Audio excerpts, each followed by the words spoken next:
Mouse. Mouse. Did I say moose? I'm sorry. Mouse Strauss. We've been spelling it with 2 S's all week.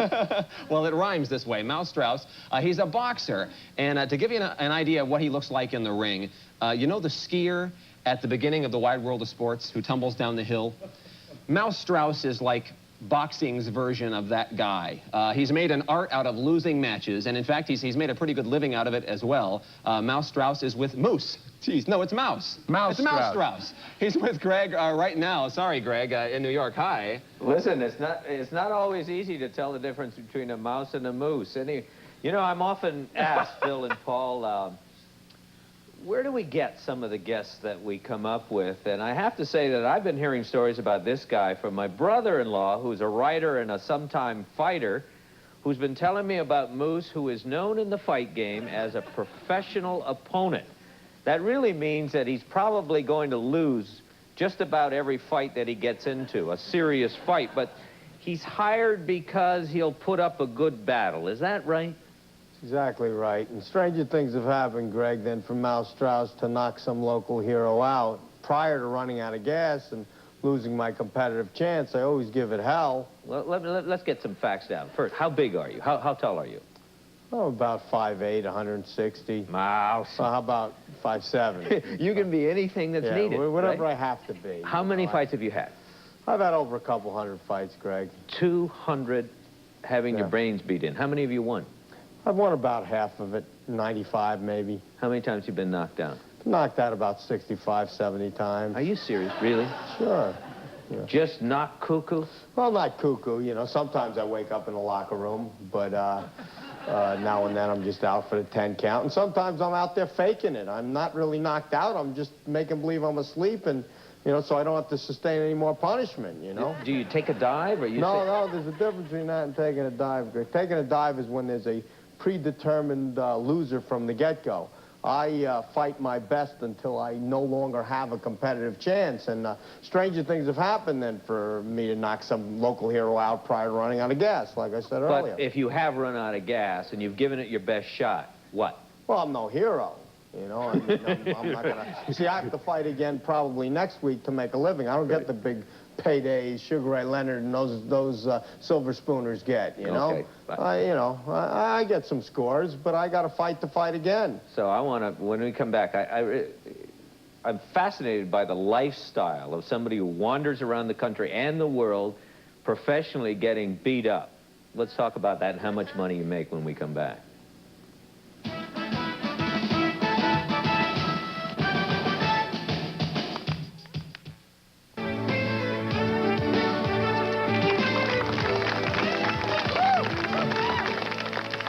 Welcome back. Greg Jackson is in New York with professional boxer Mouse Strauss, and they were talking a moment ago about Greg was interested to know how much a guy like Mouse makes getting beat up professionally, and I'm intrigued, Greg, by a guy who is self-described as a fella who occasionally wakes up in the locker room. It does blow your mind, or what's left of it, I presume. You know, just during the break, I don't know what possessed me, but I asked Mouse if he had a card, and in fact he does. His buddy just gave it to him on the floor. It says, "Have gloves, will travel." So is that why you do it? I mean, is it high living? You fight all over the world. All over the world. I've been knocked out on every continent, Greg. But I come to fight. There's no nonsense about it. In theory, I'm hired to come to town to make the local hero look good, but sometimes I'll land that lucky shot, and then I'm off to the next town to do it all over again. I mean, is that high living? I once did a story with Ali, and there was 20 or 30 of us in the entourage. It was fun. Sure, no, the way I live, it's not high. I'm, a lot of people think I'm an international athlete, and I travel first class, and I stay in the best hotel accommodations. But actually, often, Greg, to save expenses, I hitchhike and sleep on a park bench. You know, I had a fight right here in New York a while back, and I got in town kind of late, so I figured I'd pocket my hotel expense and crash out at the Port Authority. Now, at the Port Authority, the bums with the most seniority get to sleep closest to the wall, because when the cops come by to hassle you once in a while, the bum that's sticking out the furthest gets in the knees with the nightstick. And that's pretty rough on the knees, so after a couple visits from the cops, I try to talk a few of the bums into trading positions with me, because I got to fight tomorrow night. But the the bums, well, you know the bums, Greg, they don't want to know nothing about fights tomorrow night, you know. So next night I'm fighting some tough kid from the Queens, and I get suspended for getting knocked out. Now, I tried to tell my story to the commission, but it was after the fact, and he didn't want to hear it, but I swore to the guy I would have went the distance with the kid if my knees weren't so sore. Are you serious? Yeah, that's a true story, and it's often the same scenario, Greg. Hometown hero in bed early with a glass of warm milk, and Mouse Strauss curled up somewhere in a precarious situation, but I'm happy, though. What sort of payday do you get that makes it worth it? Well, you know, my biggest payday was for 10 grand, Greg, but usually I just get a few grand for my big main event fights. However, I fought for $20 before just to build up my palatability for my bigger fights. You know, you're no fool. You went to a year of college. Does it not occur to you that your brains are getting smacked all out? I mean, that you're going to be, you know, hearing the bells pretty soon? But the AMA says there should be no fighting at all. Well, sure. The AMA says that it's inhumane and that there's a fine line between being knocked unconscious and being dead. But Greg, I've been knocked out more times than any other human, and I've always woke up. And so much so that when other fighters wake up in the locker room, they ask what happened. I've seen it many times. But when I wake up in the locker room, I know what happened, and I'm completely coherent. And as far as it being inhumane, I think it would be inhumane not to allow someone like me to fight. Well, why does it, okay, that's your reason. Why the hell does anybody hire you? Let's say I've got a young fighter. Why do I want to put him in with Mouse Strauss? Because I'm a good test. I'm what you call a trial horse. Wait. You mean saying if the guy can't whip you, he shouldn't be fighting? Exactly. Well, I'm not saying he shouldn't be fighting, but he should reassess himself. He could still continue to fight, but not to go for a title or whatnot, because if he can't beat me, he's not going to beat a world champion. So many hometown heroes think they're going to be world champions. I'm hired basically to come to town and fight these as a trial horse for these guys. And if I win, the local crowd is disillusioned, and the party afterwards stinks. So that hurts my ambition a little bit.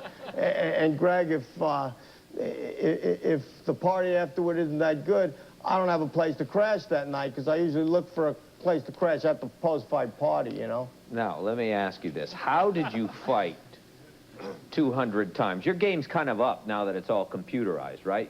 Yeah, it is, Greg. How would you fight so many times? What would you do? Well, the thing is, before it was computerized like it was, Greg, it was tough to follow the records. I could fight in Wyoming one day and in Paris a week later without them knowing about the fact that I was knocked out earlier. Yeah, aren't you supposed to wait like 30 days?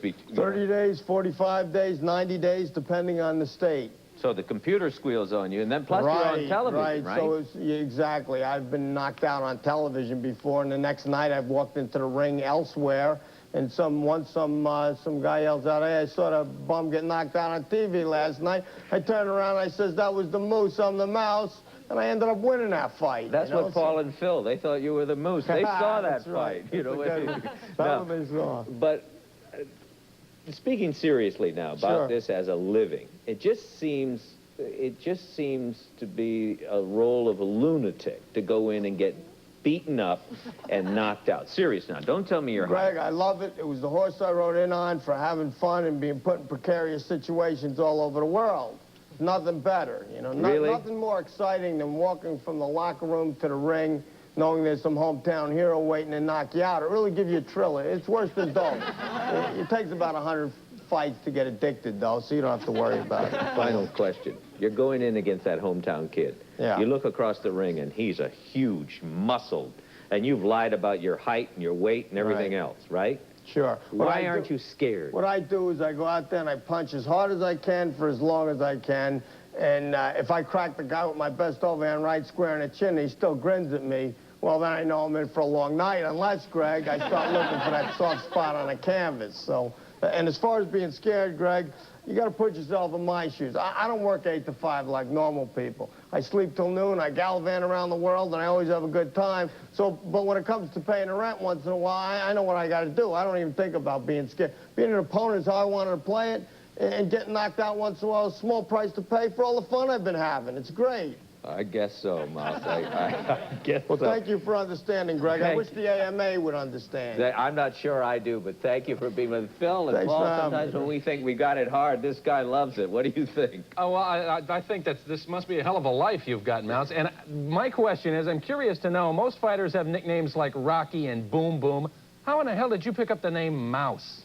That's a name I had since I was a child, Greg. Actually, I was working in a bar called the Mousetrap Lounge when I was 17 and underage, and everybody said, meet the mouse at the Mousetrap. I used to knock people out there as a bouncer. One more question for you before we go. First of all, you've just been great. You've been really fun. Greg mentioned with the computerization coming in and keeping track of all the fighters, are you the end of an era? Are there not going to be guys like you out doing what you've been doing anymore? Yeah, unfortunately, I am the last of a dead breed. It can't be done anymore, but I guess it's helping some people from getting hurt, and just because I can't make a living at it, well, what the hell? All right. Well, Mouse, thanks a lot. Mouse, has anybody ever told you you look a little like the actor Michael York? You know, I've been told I look like a lot of... After different fights, I look like different people. All right, thanks, guys. We sure appreciate it. Bye-bye. Man,